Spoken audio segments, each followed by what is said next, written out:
थांबा थांबा थांबा थांबा रामभाऊ रामभाऊ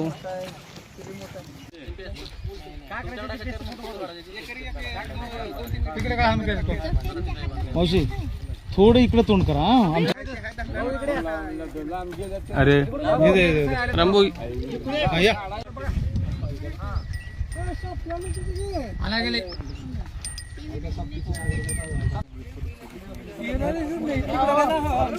आम्हाला पुढे घ्या इकडे बघा.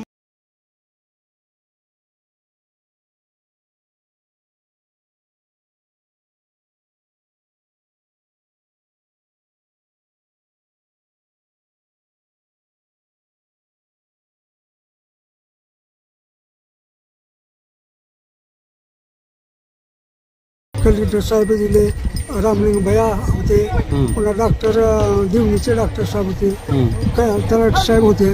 त्यांनी आम्हाला बैल घेऊन दिले. बरं, आता पहिल्याचा बैल मार्का होता, कामाला चलत नव्हता व्यवस्थित. आता ह्याचं कसं कसं आहे, काय बघून आणलात का? तुम्हाला चालवून 1 घंटाभर हाणून आणला. बरं, मग आता ही बैल चांगला आहे. हा चांगला आहे. मग आता शेती करायला काही अडचण वगैरे अडचण नाही आता. काही नाही. नाही. बरं, आता यासोबतच ज्यांनी याच्यासाठी पूर्णपणे प्रशासकीय जी बाजू होती ती सांभाळलेली आहे असे रामलिंग शेर आपल्यासोबत आहे. दादा काय सांगाल नेमकं, आता एक बैल आधी देण्यात आला प्रशासनाच्या वतीने, पुन्हा त्या बैलाला काम करण्यासाठी सक्षम नसल्यामुळे आता बदलून देण्यात आलेला आहे. काय नेमकं काय सांगाल?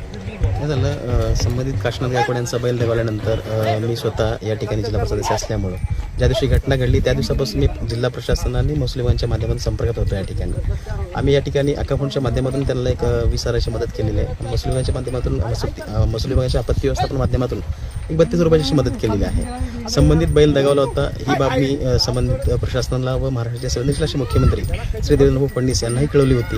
कळवल्यानंतर सन्माननीय देवेंद्र फडणवीस साहेबांनी तात्काळ प्रशासनाला आदेश दिले आणि बैल देण्यासाठी याला हे केलं होतं. प्रशासनाने बैल पण आणून दिला होता. तो सदरील बैल हा गोशाळेतील होता.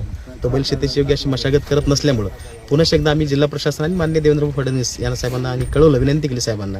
संवेदनशील मनाच्या मुख्यमंत्र्यांनी परत दुसऱ्यांदा संबंधित प्रशासनाला तात्काळ आदेश देऊन आणि स्वतः शेतकऱ्याला बांधासोबत घेऊन जाऊन आपण तो बैल खरेदी करावा आणि तो योग्यच बैल त्या शेतकऱ्याला देण्यात यावा असे मुख्यमंत्री साहेबांनी संबंधित कलेक्टर साहेबांना आदेश पण दिले होते.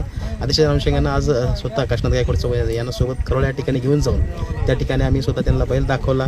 सदरील बैल आम्ही अवताला झोपून व्यवस्थित 1 तासावर मशागत करून चांगल्या पद्धतीचा बैल त्यांच्या बैलाची जोड लावून त्या ठिकाणी आम्ही त्या ठिकाणी दिले.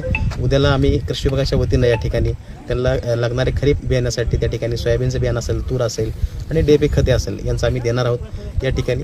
आणि भविष्यातही आम्ही माझी एक विनंती आहे सरकारला की सामाजिक न्याय विभागाकडनं जी भूमिहीन शेतकऱ्यांना जी जमीन देण्याची जमीन देण्याचा जो कायदा आहे त्या अनुषंगाने साधारणतः 2 एकर ते 5 एकर जमीन ही काशीनाथ गायकवाडांना देण्यासाठी आम्ही उद्या भविष्यातही प्रयत्न करणार आहोत या ठिकाणी.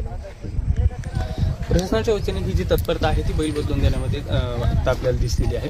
आणि आत्ता काशीनाथ गायकवाड या शेतकऱ्याकडे दुसरा बैल आलेला आहे आणि आता शेती करण्यासाठी कुठल्याच स्वरूपाची अडचण येणार नसल्याची सुद्धा काशीनाथ गायकवाड यांनी आपल्याला सांगितलेलं आहे.